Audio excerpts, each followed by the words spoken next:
चलो देखो,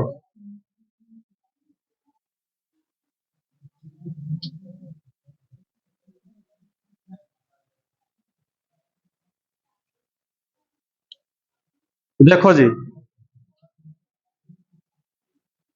इस सवाल में देखिए क्या लिखा हुआ है। Electric current through a wire varies with time.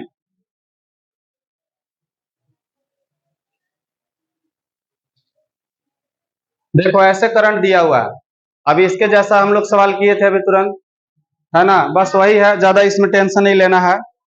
आपको इसमें लिखा है कि आई नोट जो है, देखो आई नोट का मतलब क्या होता है, पीक वैल्यू। कभी भी ऐसा लिखा हो रहा है मतलब मैक्सिमम वैल्यू को रिप्रेजेंट करता है। और इसमें आपको लिखा हुआ है 20 एम्पियर। इसके बाद आपको जो है बीटा का वैल्यू लिखा हुआ है 3 एम्पियर पर सेकेंड। ऐसे इसमें लिखा हुआ देखो, आई नोट 20 एम्पियर है, मतलब ये सब क्या है आपका, ये दोनों के दोनों कांस्टेंट है। यहाँ टाइम को हम लोग रखेंगे, ध्यान से देखो जी, अगर ये 20 है और ये 3 है, यहाँ पर अगर हम 1 रख देते हैं या 0, टाइम मान लो 0 रख देते हैं, तो 0 से ही पूरा 0 हो जाएगा, लेकिन 20 तो बच जाएगा।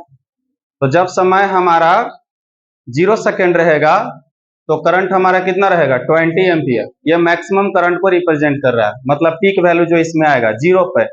इसके बाद 1 रखेंगे तो कितना हो जाएगा, 23 एम्पियर। अब बढ़ने लगेगा टाइम के अकॉर्डिंग, समझ में आ रहा है कि नहीं। 2 रखेंगे तो कितना हो जाएगा, 3 दूनी 6 और 20, 26 एम्पियर। ऐसे बदलते जाएगा ये। तो ये करंट वेरिएबल है, करंट हम निकाल सकते हैं, कोई भी टाइम पे पूछेगा तो निकाल सकते हैं। इसमें आपको लिखा है कि amount of charge crossing through, amount of charge आपसे इसमें पूछा है कि अमाउंट ऑफ चार्ज कितना होगा। और ऑप्शन भी आपको दे रखा है, 4 option. Through a section of the wire in 20 second, और टाइम आपको इसमें रखा है t is equal to 20 second. और ऑप्शन आपका कितना है, first option 80 coulomb, 1000 coulomb, 800 coulomb और 1600 कूलम। देखो चार्ज निकालने का तरीका क्या बताए थे कि Q is equal to I into D T, याद आ रहा है कि नहीं। हमेशा इस फॉर्मूला को लगा देना है, चार्ज निकालना है, क्योंकि करंट यहाँ पर टाइम का फंक्शन में दिया हुआ है। तो आपको इस दिमाग में सेट कर लेना है कि ये हमको इस तरह से बनाना है। तो देखो क्या लिखेंगे हम लोग, आई नॉट प्लस बीटा टी, और बंद कर देंगे, आई का वैल्यू है देख लो ध्यान से, और फिर क्या लिख देंगे यहाँ पर, डी टी। बस। अब जैसे पिछला बार अभी सवाल सॉल्व किए थे तो 2 पार्ट में इसको ब्रेक किए थे, तो इसको भी कितना में करेंगे, 2 पार्ट में ब्रेक कर लेंगे। देखो जी क्या करेंगे, यहाँ पर आई नोट को बाहर कर देंगे ना, क्योंकि तो कांस्टेंट है, इसका वैल्यू दे रखा है, कितना हो जाएगा डी टी। और टाइम कितना बोला है, 0 to 20 सेकेंड में, मतलब लोअर लिमिट क्या होगा हमारा, 0 रहेगा, है ना। प्लस कर दीजिए और यहाँ पर इसको भी बाहर निकालिए, और अंदर में टी डी टी बच जाएगा, कितना हो जाएगा, समझ में आ रहा सबको। ऐसे अभी पिछला सवाल तुरंत ऐसा किए थे, समझ में आ रहा है कि नहीं, है ना। एक सवाल आप ऐसा कर लीजिए, ऐसे ढेर सारे सवाल आपको जेईई में मिल जाएंगे, बस इसी तरह से। बस ये वाला टर्म यहाँ पर कुछ कुछ चेंज करेगा और कुछ नहीं करेगा, समझ में आ रहा है कि नहीं। चलो देखो कितना हो जाएगा, आई नॉट हो जाएगा, इसका कितना हो जाएगा बाबू, टी हो जाएगा 0 to 20 प्लस बीटा और टी स्क्वायर बाई 2, 0 to 20। ये हमारा चार्ज निकल के आएगा, कितना आएगा बोलिए, देखिए बोलो जी। क्या लिखेंगे उसको, 20 लिखेंगे, कौन सा, और इसको क्या लिखेंगे, इसको भी 20, सही है ना। और 0 वाला नहीं रखते हम लोग, क्या बार बार उसके लिए करते रहेंगे। बीटा का वैल्यू कितना है 3, तो +3 इंटू, बताइए इसका कितना आएगा, सही है गलत है, सही है ना जी। देख लो ध्यान से, यहाँ पर 20 रख दिए और 2 तो नीचे रहेगा, कितना आ जाएगा ये, आइए कितना हो जाएगा,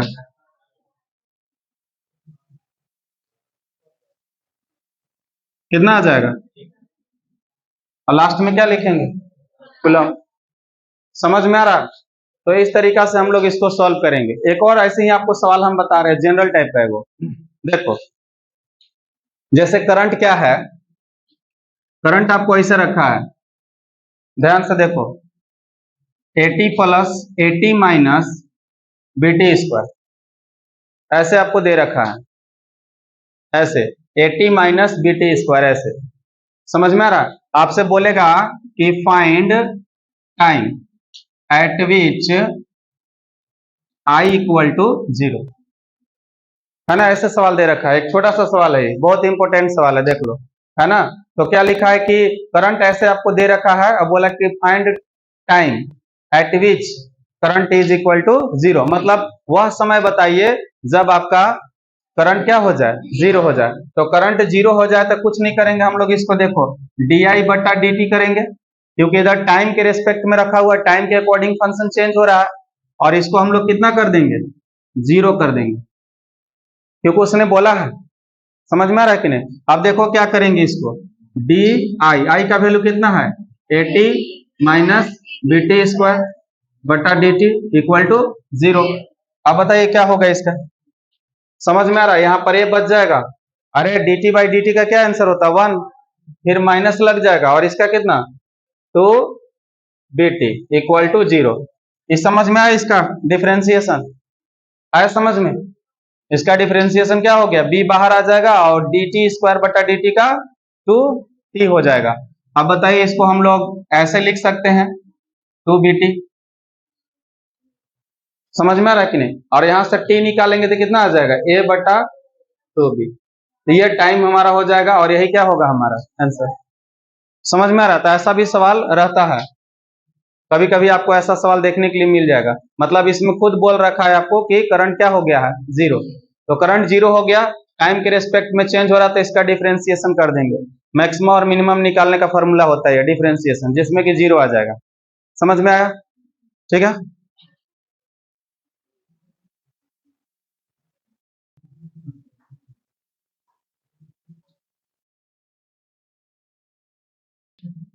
ये भी आपका 2024 का ही क्वेश्चन है। इसमें लिखा है कि current in a conductor is expressed as, देखो इस बार करंट ऐसे दे दिया 3T square plus 4T cube, ठीक है। करंट इस प्रकार से दे दिया है, करा कि amount of electric charge that flows through the wire during T is equal to, फिर से वही चीज है आपको निकालना है, T इक्वल टू 1 सेकेंड और T इक्वल टू 2 सेकेंड। कर पाओगे, बोलो जी क्या करेंगे इसका, फिर से Q इक्वल टू क्या कर देंगे I इंटू DT, यहाँ पर 1 और 2 कर लेगा ना, इसको कर लेना तू लोग आराम से। देखिए